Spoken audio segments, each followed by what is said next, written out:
Jadi bagi saya yang tidak saya sukai malah Tuhan kasih gitu ya. Seringkali itu gitu. Saya nggak pengen pulang ke Indonesia, malah disuruh pulang. Tetapi kan tergantung kita mau atau enggak. Mau ngikutin yang tadi kehendak Bapak, mengenal kehendak Bapak yang baik, yang berkenan, yang sempurna. Tidak.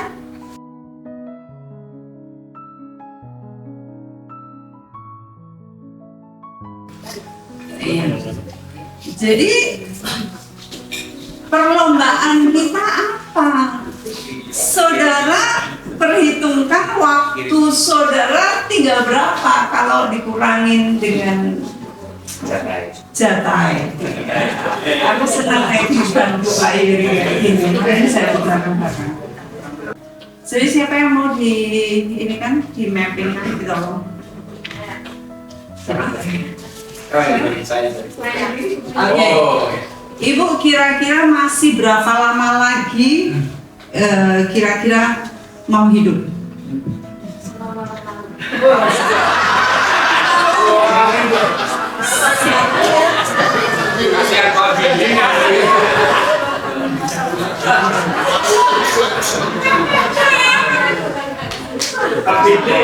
Lama-lamanya sampai Tuhan datang itu kira-kira berapa tahun? 200. Misalnya mau 20 atau 20 berarti berapa tahun? Dia bilangnya 20 lagi. Maunya berapa? Oke. 20. Oke, katakan 20 ya. 20, dalam 20 Ibu pengen apa yang ingin Ibu capai? Ya, pengen apa Bu yang ingin Ibu capai? Untuk kehidupan atau untuk pelayanan. Percaya. Kalau saya sih desa saya ini ada banyak juga yang tambah lagi. Oke. Nah, tambahnya Ibu berapa? Tambahnya penuh dengan gereja. Jadi gereja itu muat 300. Ibu sekarang gerejanya muat berapa? Muatnya 200. 200. Oke. 200. Sekarang udah berapa? 100. Sekarang 100. Sekarang 100 berarti kurang 100. Kurang 200. Oke, kurang 200. 200 dibagi 20.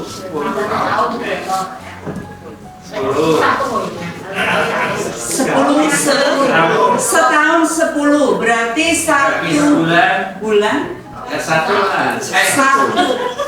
bulan taruhlah 1. Itu mudah sekali. Itu kan baru angkanya. Apa yang akan Ibu lakukan dalam 1 bulan dulu untuk dapat 1? Mendekati mereka, khususnya masyarakat di sekitar. Ya, bukan mendekati jemaat dong. Ini kan baru kan. Mendekati siapa? Kamu mendekatkan dengan masyarakat. Oke. Dengan cara Dengan cara yang kita mereka ekonomi, PKK, RT. Nah, kalau cara itu dilakukan akan sangat efektif. Tetapi ini kan harus konsisten, harus diniatin, ya kan? Ini lagi mapping ya, mapping. Nah, saudara mapping sendiri. Misalnya, oh saya mau menjadi pendeta terkenal di USA, gitu ya.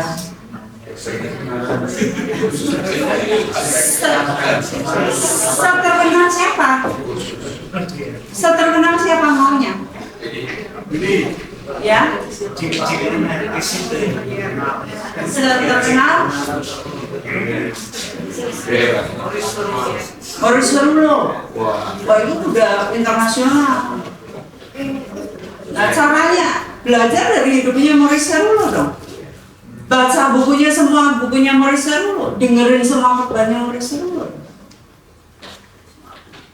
Itu maksudnya, ya. Jadi ini mapping. Kalau saudara nggak punya tujuan, nggak punya planning, nggak ngapa-ngapain dari minggu ke minggu, bulan ke bulan, tahun ke tahun, ya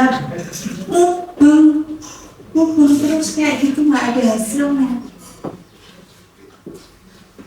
Ini kalau di pemuridan kami tolong goalnya seperti ini. Saya waktu itu dipercaya seorang hamba Tuhan besar, ya.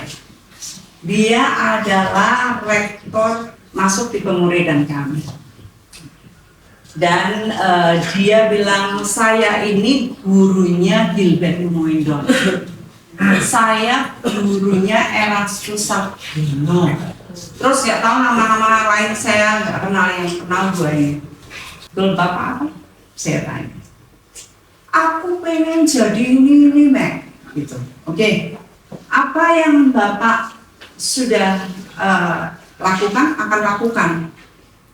Ya aku doa. Oh nggak bisa cuma doa. Bapak harus ada action plan. Ya udah, saya bantu Bapak bikin. Jadi saya bantuin. Terus nanti, jadi minggu demi minggu, dia tuh menantikan hari pemuridan reguler kami setiap minggu. Ya. Dia waktu itu habis itu, dia itu nggak ada mobil, naik Transjakarta loh, ke Sentul, kantor kami di Sentul, dari Jakarta ke Sentul. Terus, gimana Pak? Yang lain dulu, nanti kamu omelin gitu. Oh, jadi saya ngomelin dia ya. Saya nggak sadar. Bapak jangan gini, Bapak harus gitu ya. 3 tahun dia di bawah pemuridan saya. Jadi ada action plan dan banyak orang-orang besar masuk ke pemuridan kami. Nah, ini ayat yang kita sudah hafal, Pak Yeri. Ya. 1 Korintus 9:24 sampai 27. Tidak tahukah kamu bahwa dalam gelanggang pertandingan semua peserta turut berlari, tetapi bahwa hanya satu orang saja yang mendapat hadiah? Karena itu larilah begitu rupa sehingga kamu memperolehnya. 25. Tiap-tiap orang yang turut mengambil bagian dalam pertandingan menguasai dirinya dalam segala hal.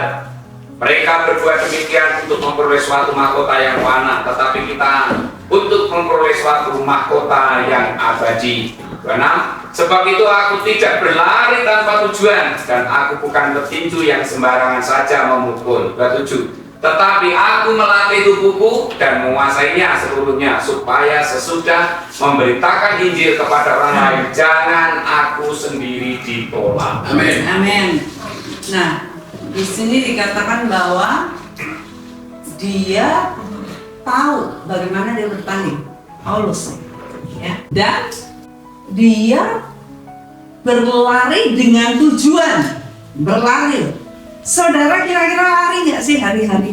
Atau nyantai-nyantai buang waktu? Bingung mau kerja apa? Lebih baik nonton sinetron, TikTok,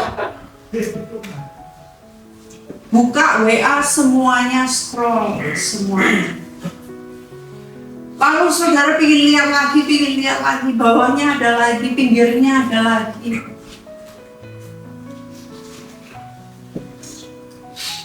Berlari ya? Nah, berlari. Dan dia melatih tubuh dan menguasai seluruhnya. Tubuh kan ada roh dan jiwa. Dia kuasai seluruhnya supaya dia nggak ditolak. Oh, ternyata ada potensi untuk ditolak. Hamba Tuhan loh, seperti Matius 7:21. Ada potensi ditolak. Nah sekarang, kalau nggak dimuridkan, nggak tahu menguasai mana dulu. Ini seluruhnya. Kami tolong kuasain. Beberapa murid ngomongnya suka nyeplos. Dia bilang itu ngomong nggak berguna, jangan keluarin lagi. Nah sekarang bikin goal. Satu hari kamu ngomong nyeplos berapa kali? Iya ditulis nyeplosnya. Kalau kita tidak menulis, ya nyeplos itu kita makin mahir ceplosannya, ya nggak? Yang jahat kan semakin jahat, yang lihai makin lihai, yang baik makin baik. Kalau kita nggak berlatih, nggak nguasain tubuh kita, bahaya sekali. Dan kita nggak tahu dari mana kita nguasain. Ada yang suka ngerjit gini, ya. Jadi kuasain, jangan gini terus. Kalau Anda menyenangkan, senyum. Ada betul. Ada yang kalau ngomong gini. Nah, ini dikuasain seluruhnya tuh sebagian dulu, tangannya dikuasain. Mulutnya kalau jamprak gitu ya. Kalau ngerendahin, gimana caranya agar kita step by step ditolong? Apakah kita ini melatih hanya karena mau dapat hadiah? Apakah kita bekerja segalanya untuk keuntungan surga? Atau untuk keuntungan diri sendiri? Ini kita tahu ayatnya, ya. Bagaimana kita saat berlari kita harus melupakan segala rintangan kita ngadep ke depan. Kita nggak peduli bukan masa laluku, bukan ketidakmampuanku, bukan apa-apaku. Kita buang semuanya yang merintangi, lalu kita fokus ke depan dengan tujuan untuk memperoleh hadiah dari panggilan surga. Calling our call. Hadiahnya kita mencapai garis final dengan sempurna menyelesaikan panggilan kita. Sebabnya kita harus menguasai diri. Di sini banyak ayat-ayat, tapi saya ingin menggarisbawahi bahwa di dalam perlombaan yang diwajibkan itu ada perjuangan iman yang harus kita pertahankan. Yang nantinya Tuhan saking desperate-nya Tuhan bilang gini, nanti itu kalau saya datang ke bumi lagi, kira-kira masih ada enggak ya iman? Berarti kan itu pertanyaan apa ya? Mau dibilang sindiran, tetapi harusnya encouragement, menyemangati kita. Saking sedikitnya Tuhan bilang masih ada enggak ya? Di Israel aja enggak ada didapati. Hanya perwira itu, malah perempuan Sirofenisia. Kira-kira di zaman kita atau kita ini, adakah iman? Dengan semua pencobaan, ujian, tipu daya iblis yang dimana ternyata ujian semuanya itu mendatangkan ketekunan untuk memperoleh buah yang matang. Nah, dengan semua pencobaan itu Tuhan bilang lawanlah. Sebenarnya iblis itu bukan nonjokin kita loh, saudara. Ya kan? Di dalam ujian itu apa kelihatan sih iblisnya sih?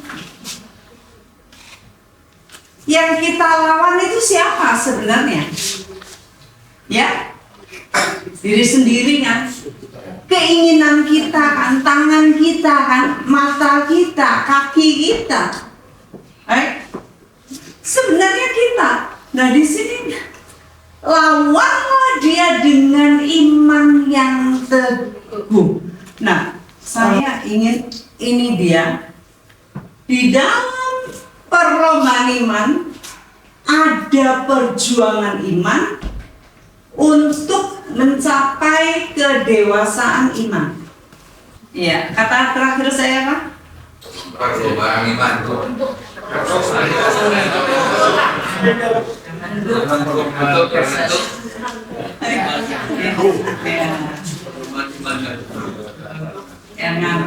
Ya katanya. Tetapi dalam perlombaan iman ada perjuangan iman yang harus dipertahankan untuk mencapai proses sampai kedewasaan iman.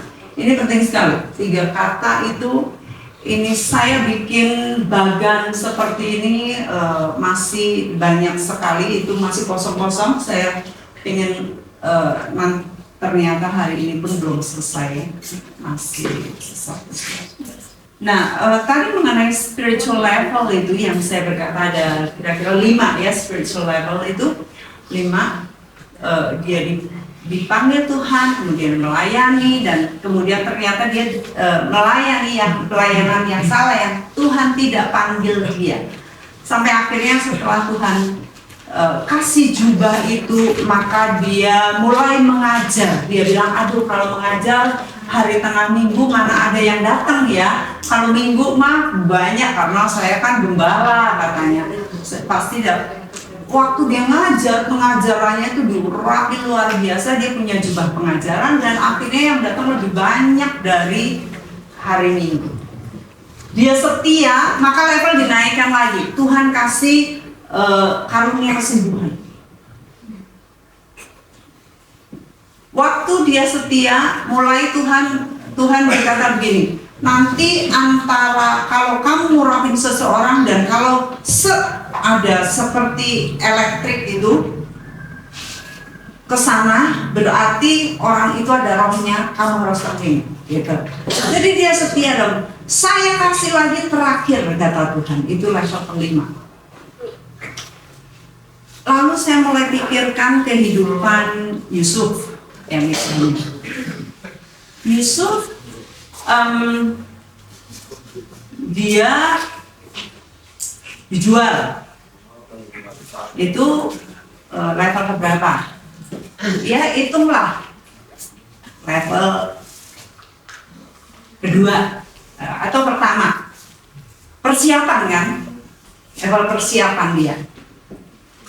Lalu dia udah jadi budak yang terbaik, dijeblosin penjara, level kedua ya. Akhirnya dia menang, dia dikasih level lagi, naik, dia jadi Perdana Menteri.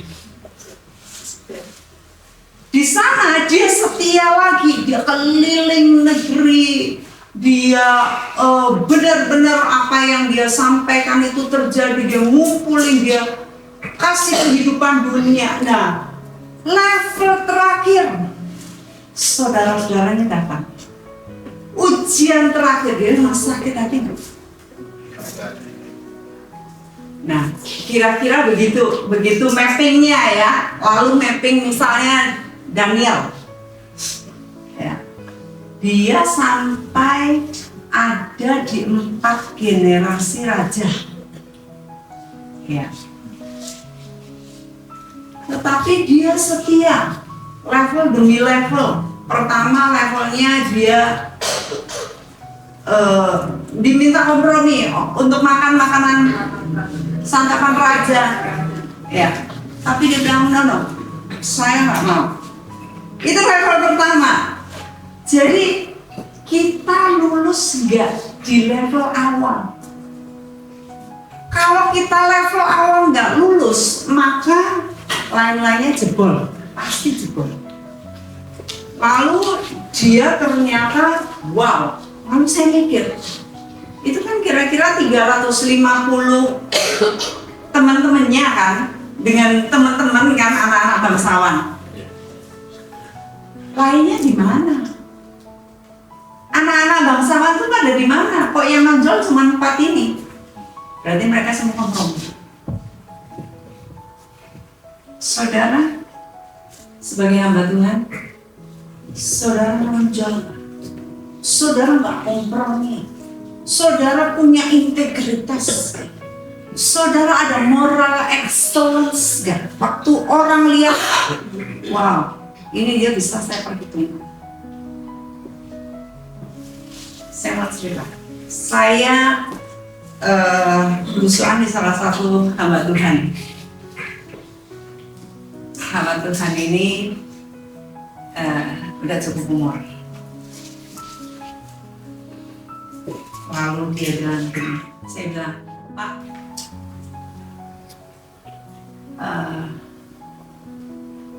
sendirian ya? Iya. Naik apa? Naik bis. Kan Bapak kemarinnya ditawarin, Pak, untuk naik mobil bersama. Dia bilang, ya. Kalau pulangnya boleh, kalau awal datangnya saya harus bayar harga. Saya bayar harga naik bis. Wow, itu bikin saya kagum, saudara. Moral excellence, Pak Kastari, kasih tepuk tangan buat Pak. Pak, datang paling tahan. Ya.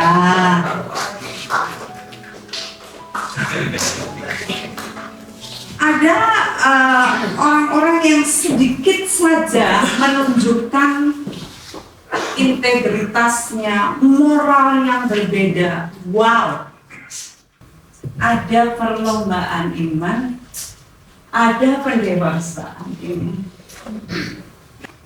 Saya hari-hari masih hafal ayat. Saya baca Alkitab tiap hari. Saya puasa hampir tiap hari. Saya sibuk tetapi saya mengkhususkan fokus sama Tuhan. Saya punya tujuan. Alright, ada pertanyaan kan? Boleh bertanya, Bu? Saya sangat ini ya, Bu, apa namanya? Saya tersentuh sekali dengan penjelasan Ibu hari ini tentang pengembangan manusia roh. Mengembangkan manusia roh itu, kalau saya boleh bertanya, hal yang pertama, Bu, tentang proses pengembangan manusia roh itu, apakah selalu kita hadapi lewat persoalan-persoalan di pelayanan maupun dengan sesama sepelayanan? Itu satu dulu. Itu satu, Bu. Banyak masalah. Yang kedua adalah ya, masa lalu. Dengan masa lalu. Dengan masa lalu. Apakah dengan masa lalu? Masa lalu ini kan dari sekali juga sepertinya menghantui kita, Ya. membayang-bayangi kita dalam membuat suatu planning, dalam membuat sebuah target.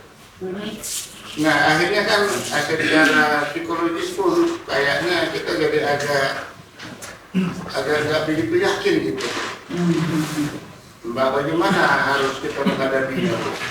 Ya. Itu aja, Bu. Baik, terima kasih. Iya. Pertama, apakah harus memang lewat proses ujian dan sebagainya, dan dalam pelayanan apakah dengan pelayanan dan sulit ya? Karena kita lahir di dunia tidak langsung murni, langsung diajarkan jalan-jalan Tuhan, ya.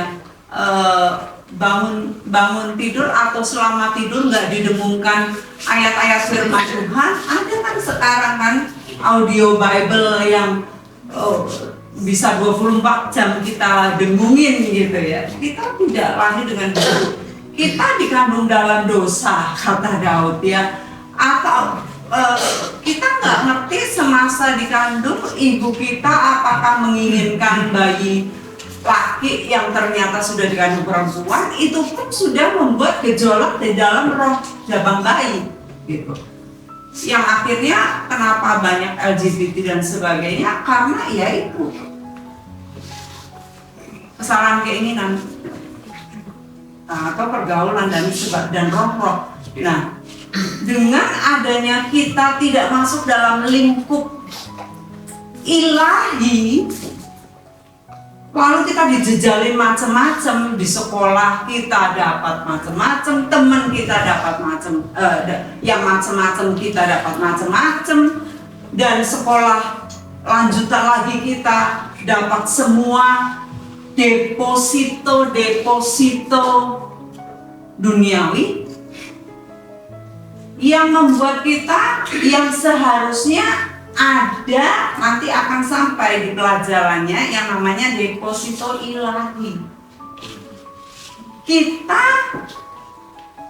telah diberi bibit deposito ilahi oleh Tuhan yang masih murni. Jikalau kita ditanya anak kecil pengen jadi apa? Presiden. Pengen jadi apa? Dokter. Pengen jadi apa? Insinyur. Tapi gede-gede lihat keadaan, ya ampun, bapakku ngombe, ibuku melarang, aku kon dodol panganan, gimana mungkin aku jadi insinyur? Akhirnya, nah itu terkubur. Nanti di pemuridan lanjutan kita akan dobrak bongkar itu. Deposito ilahi kita apa? Yang Tuhan titipkan waktu kita dalam perjalanan waktu kecil apa? Saya tidak menyangka bahwa saya pada umur belasan dia, kira-kira 17-an atau apa. Saya pernah dikasih mimpi yang baru saat adik saya meninggal, ya waktu saya masuk dalam pengembalaan, baru saya, oh ini dia, muncul itu mimpi. Ternyata saya harus pengembalaan di situ yang tidak saya mimpikan. Jadi Tuhan sudah taruh, gitu. Nah, balik lagi. Karena kita tidak dalam environment ilahi, sehingga banyak hal-hal yang akhirnya menjadi ujian kita. Saya cari ayatnya ya. Galatia 4 ayat 3. Demikian pula kita, selama kita belum akil balik, kita takluk juga kepada roh-roh dunia. Oke. Ini dalam banget. Kita selama hidup ini, kita bisa welcome. Karena celah dan pintu yang kita buka, pintu roh yang kita buka, maka roh-roh itu masuk ke kita. Saya banyak banget nolongin orang, keluarin roh-roh itu hampir minggu-minggu gitu. Saya nggak bilang hari-hari, tapi minggu-minggu. Roh-roh banyak banget, nggak sadar. Ya. Kita buka celah kepada roh-roh, sehingga dikatakan bahwa selama kita belum dewasa, kita belum akil balik, kita takut kepada roh-roh dunia. Itu sebabnya berlawanan sekali apa yang roh Tuhan inginkan. Makanya sulit bagi kita harus berjuang, karena kita dikuasai oleh roh-roh. Aneh sih. Mungkin Bapak Ibu juga banyak melayani peletakan. Itu banyak di mana roh-rohnya nantang lah, roh-rohnya macem-macem lah, roh-rohnya bikin ini itu. Ada roh yang gitu, mau pegang kaki saya. Ada roh yang betul-betul badannya itu sambil tidur seperti ular gini, gitu-gitu. Itu saya lepasin beberapa kali. Coba bayangin, orang-orang dikuasai roh-roh seperti itu. Belum akil balik. Nah, itu sebabnya Pak, ada perjuangan. Dan perjuangan itu, perjuangan iman. Harus, kalau iblis harus dilawan dengan iman yang teguh. Jangan lemah-lemah. Dan kunci-kuncinya adalah ayat-ayat firman Tuhan. Saya sudah siap untuk tahun depan nanti saya akan bukakan. Tetapi banyak anak-anak Tuhan, bahkan hamba-hamba Tuhan tidak mengakses firman ini, firman kehidupan, kunci-kunci firman dengan serius. Banyak gak akses, sangat disayangkan. Lalu ya tentunya masa lalu, ya jawabannya sama Pak. Dan memang yang benar. Ya, ada lagi pertanyaan? Saya bertanya Bunda. Yes. Di Bunda Magdalene menerangkan ada perjuangan iman dalam perlombaan yang diwajibkan. Yes. Ayatnya 1 Petrus 5 ayat 6 sampai 11. Itu dalam konteks yang lalu Bunda menerangkan tentang 5 komponen manusia roh itu, apakah termasuk ability, effort, atau attitude? Itu saja pertanyaan. Semuanya. Strategi tiga-tiganya. Terima kasih. Iya. Karena kita justru komponen ini yang nanti mempersiapkan menjadi siapa kita. Kalau kita tidak mempersiapkan diri dengan semua komponen ini, ya kita bahkan dalam 2 Petrus ya, kamu harus dengan sungguh-sungguh menambahkan kepada imanmu, sungguh-sungguh menambahkan. Nah, yang penting apa? Yang harus ditambahkan, jangan gerambiang semuanya, nggak ada gunanya. Kita mau belajar, kita mau nonton yang mana? Nggak semuanya berguna buat kita, nggak semuanya nambah wawasan kepentingan rohani kita yang menjadi fokus panggilan. Demikian. Seperti tadi saya sampaikan mengenai mapping, kan pentingnya pengen jadi ini, bagaimana caranya? Jangan buang-buang waktu untuk hal yang tidak penting, ya.